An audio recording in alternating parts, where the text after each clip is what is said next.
अस्सलाम वालेकुम dear cadets, उम्मीद है कि आप सब खैरियत से होंगे। जैसा कि आपको पता है कि कोरोना की वजह से स्कूल कॉलेजेस सारे इदारे बंद हैं एजुकेशनल जो है, तो अब हमें जो है ना ऑनलाइन क्लासेस पे गुजारा जो है ना वो करना पड़ा है। तो बेटा उम्मीद है कि आप सब बच्चे जो है ना जो भी लेक्चर होगा हमारा उसको अच्छी तरह से प्रिपेयर करेंगे। ठीक है, प्रिपेयर करने के बाद याद करने के बाद उसको ज़ुबानी आप उसको अपनी बुक कापीज़ के ऊपर लिखोगे।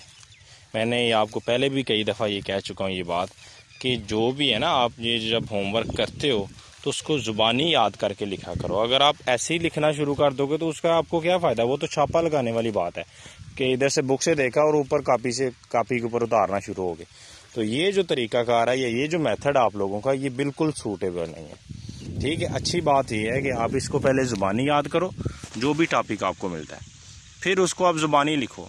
ज़ुबानी लिखने के बाद उसको आप कंपेयर करो कि क्या मैं एज इट लिखा हूँ, मैंने जो मैंने याद किया था क्या सही लिखा है मैंने, या उसमें कौन कौन से लफ्ज़ हैं वो मुझे बार बार बोल रहे हैं। आप उन लफ्ज़ों को दोबारा याद करो।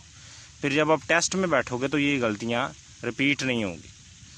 तो अगर आप ऑनेस्टली जो है ना वो ईमानदारी के साथ याद करोगे, ईमानदारी के साथ टेस्ट दोगे तो बेटा ये आप अपने साथ जो है ना वो मुखलिस होगे। इसमें टीचर का कुछ नहीं जाएगा। अगर आप बेईमानी करोगे, ऊपर से देख के लिख लोगे और बोलोगे सर मैंने तो याद करके लिखा ही है, जब टेस्ट होगा तो आप चीटिंग नहीं करोगे। तो ये सारे के सारे आपके मुफाद में है। जो भी आप करोगे, जो भी स्टेप करोगे अपनी अच्छाई के लिए वो आपकी अच्छाई है। ठीक है, उसके बाद टीचर की है। तो इसलिए सिंसियर रहना है याद करते वक्त भी और टेस्ट देते वक्त भी। तो हम अब अपने टॉपिक की तरफ चलते हैं। बेसिक डेफिनेशन जो है ये हमारा टॉपिक स्टार्ट होना था, तो उसके बाद उससे पहले ही छुट्टियां हो गई थी। जिसमें सबसे पहले है मैटर। मैटर अगर देखा जाए तो उसने डेफिनेशन लिखी है, matter is simply defined as anything that has mass and occupies space. हर वो चीज़ जो जगह घेरती है और जिसका वजन होता है उसको जो है ना वो मैटर कहते हैं। उसको क्या कहते हैं? मैटर कहते हैं। तो अगर हम अपनी डेली लाइफ में देखें तो तकरीबन ऑल ओवर द वर्ल्ड जितनी भी चीज़ें हैं उनकी जो है ना वो उनका मास भी होता है और वो जगह भी घेरती हैं। In chemistry we study all types of matters that can exist in any of 3 physical states, solid, liquid और गैस। कह रहा है कि जितनी भी किस्म के हम मैटर्स को स्टडी करेंगे केमिस्ट्री के अंदर वो या तो सॉलिड्स होंगी, या वो गैस होंगी, या वो क्या होंगी, लिक्विड्स होंगी, ठोस माया और गैस होंगी। अच्छा, तो उसके बाद डेफिनेशन है सब्सटेंस की। A piece of matter in pure form is termed as a substance. Every substance has a fixed composition and specific properties और कैरेक्टरिस्टिक्स। कह रहा है कि किसी भी चीज़, कोई भी चीज़ जो अपनी खालस हालत में हो, जो अपनी खालस हालत में हो उसको हम क्या बोलते हैं? सब्सटेंस बोलते हैं। ठीक है, फ़र्ज़ किया लोहा है, आयरन, अगर वो खालस हालत में है तो उसको सब्सटेंस बोलेंगे। ठीक है, लेकिन लोहे के अंदर अगर हम क्रोमियम वगैरह ऐड कर दें तो वो ही लोहा स्टील में चेंज हो जाता है। ठीक है, फिर वो सब्सटेंस नहीं रहेगा क्योंकि उसने अपनी प्योर हालत जो है उसको खो दी है। ठीक है, every substance has a fixed composition and specific properties और कैरेक्टरिस्टिक्स। ये देखें ना, नेक्स्ट जो स्टेटमेंट है उसी से पता चल रहा है कि सब्सटेंस क्या चीज़ होती है, कि उसकी फिक्स्ड कंपोजिशन होती है, कोई और दूसरी चीज़ नहीं होती। जैसे वाटर है, H2O वाटर का फार्मूला है, वो एक सब्सटेंस है वाटर। ठीक है, दो उसके अंदर क्या है, हाइड्रोजन के मॉलिक्यूल्स हैं, एटम्स हैं, और एक उसके अंदर ऑक्सीजन के। ठीक है, अब जो वाटर है वो सब्सटेंस है, लेकिन अगर हम इसी वाटर के अंदर चीनी ऐड कर दें, कोई नमक ऐड कर दें तो ये मिक्सचर या सोल्यूशन बन जाएगा। वो फिर अपनी प्योर फॉर्म में नहीं रहेगा, फिर हम उसको सब्सटेंस नहीं कहेंगे। ठीक है, जबकि आगे क्या कह रहा है, whereas impure matter is called as mixture. Impure से मुराद ये है अगर हम उसी सब्सटेंस के अंदर कोई मिलावट कर देते हैं तो वो क्या बन जाएगा, प्योर से इम्प्योर बन जाएगा, और उसी को फिर हम मिक्सचर बोलेंगे। और कह रहा है मिक्सचर कैन बी होमोजीनियस और हेट्रोजीनियस इन इट्स कंपोजिशन। ठीक है, होमोजीनियस और हेट्रोजीनियस जो कंपोजिशन है ना, इसको नेक्स्ट टॉपिक जो हमारा होगा उसमें डिटेल में हम इसको पढ़ेंगे। अच्छा, उसके बाद आपको पता है कोई भी चीज़ जो है उसकी प्रॉपर्टी होती है। ऐसे ही है ना, दो तरह की प्रॉपर्टीज़ होती हैं जितनी भी चीज़ें जो अभी हमने मैटर की जो ना वो हालतें डिस्कस की हैं, स्टेट्स डिस्कस की हैं कि सॉलिड, लिक्विड एंड गैस, ठीक है। इन सब की दो प्रॉपर्टीज़ होती हैं। एक प्रॉपर्टीज़ को कहते हैं फिजिकल प्रॉपर्टीज़, दूसरी प्रॉपर्टीज़ को कहते हैं केमिकल प्रॉपर्टीज़। फिजिकल प्रॉपर्टीज़ में सादा लफ्ज़ों में आपको बताना चाहूँ तो वो ये है कि जो ज़ाहरी शक्ल सूरत किसी चीज़ की ज़ाहरी हालत, जिसको हम चखने से महसूस कर सकें, देखने से महसूस कर सकें, देखने में उसका कोई कलर होगा, चखने में उसका कोई टेस्ट होगा, ठीक है। तो ये सादा चीज़ें हैं, इनको हम फिजिकल प्रॉपर्टीज़ कहते हैं, ठीक है। तो वो कह रहा है we know that every substance has a physical as well as chemical properties.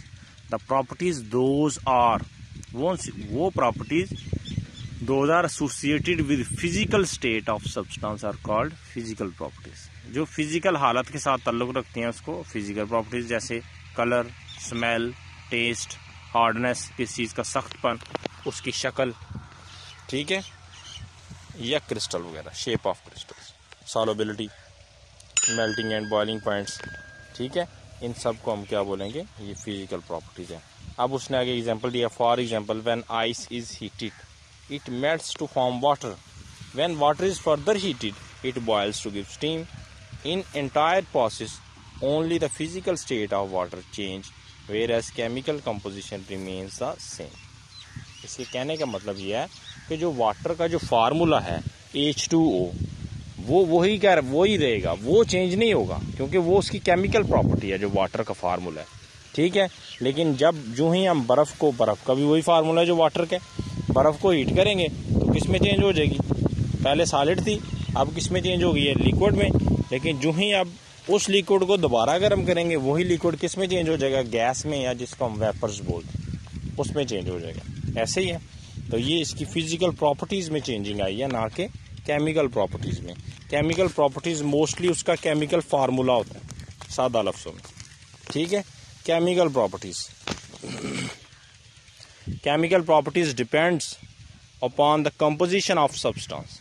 देखिए ना कि वो कह रहा है कि जो केमिकल प्रॉपर्टीज़ है वो किसके ऊपर डिपेंड कर रही हैं, कंपोजिशन, किसी भी सब्सटेंस की कंपोजिशन। आपको मैंने डिटेल से बताया था कि कंपोज से निकला ये लफ्ज़, ठीक है, कि जिस चीज़ से कोई चीज़ मिलके बनती है, जो उसके कंपोनेंट्स हैं, ठीक है, जिन चीज़ों से मिलकर वो चीज़ बनी है वो उसकी कंपोजिशन है।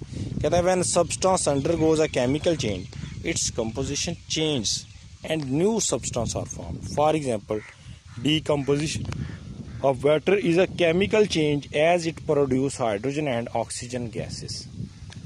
कह रहा जब पानी को ना तो हमने उस बर्फ़ को मेल्ट करना है, ना उसको बॉयल करना है, ये दो चेंजेस नहीं करनी।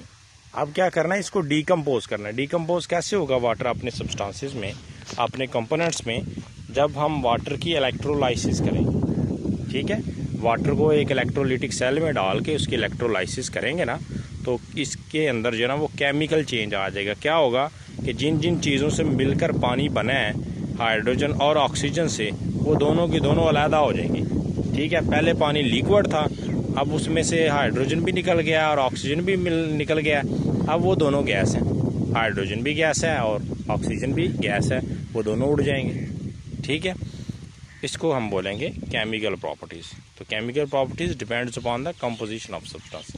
When substance undergo a chemical change, its composition changes and new substance formed। देखें ना कि वो जैसे उसकी डेफिनेशन से पता चल रहा है, वो कह रहा है कि जो ही हम इस वाटर को क्या करेंगे, इसकी इलेक्ट्रोलाइसिस करेंगे, तो वाटर जो है अपने कंपोनेंट्स हाइड्रोजन और ऑक्सीजन में चेंज हो जाएगा, एक नया सब्सटेंस बन गया। पहले लिक्विड था, अब क्या बन गया, दोनों गैस बन के हैं, वो उड़ जाएंगे, ठीक है। For example decomposition of water, chemical change as it produce hydrogen and oxygen gas.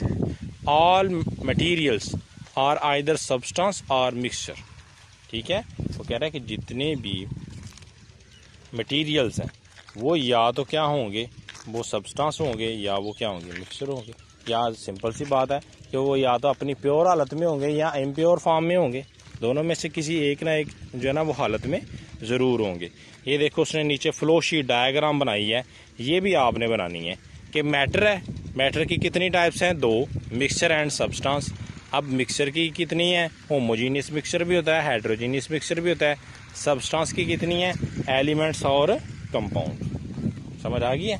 Elements की कितनी टाइप्स होती हैं, सॉरी सब्सटेंस की 2 किस्म की, एलिमेंट्स और कंपाउंड्स। ये फ्लो शीट डायग्राम भी बनानी है। तो जो नेक्स्ट हमारा टॉपिक होगा वो होगा एलिमेंट्स। वो क्या होगा? एलिमेंट्स, जो कि सब्सटेंस की एक टाइप है, अभी हमने पढ़ा है। ठीक है, तो इसको आपने अच्छी तरह से, अगर टाइम मिले आपको, तो आपने इसको भी थोड़ा सा रीड करना है, ताकि जब मैं दोबारा लेक्चर दूंगा इसका एलिमेंट्स के ऊपर, तो आपको बहुत आसानी से इसकी समझ आएगी। ठीक है,